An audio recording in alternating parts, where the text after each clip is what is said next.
Uy kapatid, wait lang. Bago mo i-scroll ang video na to, samahan mo muna ako na magpasalamat tayo sa Lord. Syempre sa blessing na binigay niya, lalong-lalo na sa paggising natin ngayong umaga. Lord God, maraming salamat po sa araw na to, Lord God. Sa paggising mo sa amin sa umaga, kasama na aking kapatid na nasa kabilang screen, Lord God. Salamat dahil patuloy mo pa rin pinahihiram sa amin, Lord God. Ang buhay na to, Lord God, na iyong binigay sa amin, Lord God. At alam din naman namin darating ang panahon na ito'y babawiin mo sa amin, Lord God. At ikaw lang ang may karapatan, Lord God, hindi ang kaaway.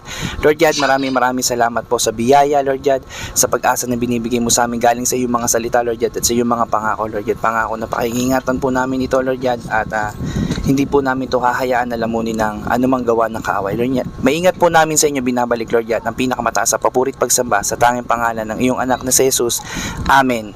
So yun, samahan na natin ng isang Bible verse for today. So ang Bible verse natin for today ang mga Awit chapter 147 verse 3. At ang mga pusong wasak ay kanya ring lulunasan, ang natamo nilang sugat ay bibigyan kagalingan. So kitam sa mga pangako ng Lord sa atin na pag-asa ang ibibigay niya sa atin, at sa mga pusong nasugatan dala ng pagdurusa at paghati, pagdurusa, kalungkutan, yan ay lahat ay pagagalingin niya at bibigyan niya tayo ng pag-asa. Kaya tayo ay umasa palagi sa Kanya at manatili sa Kanya. So God bless kapatid, tandaan na mahal tayo ng Panginoon. God bless.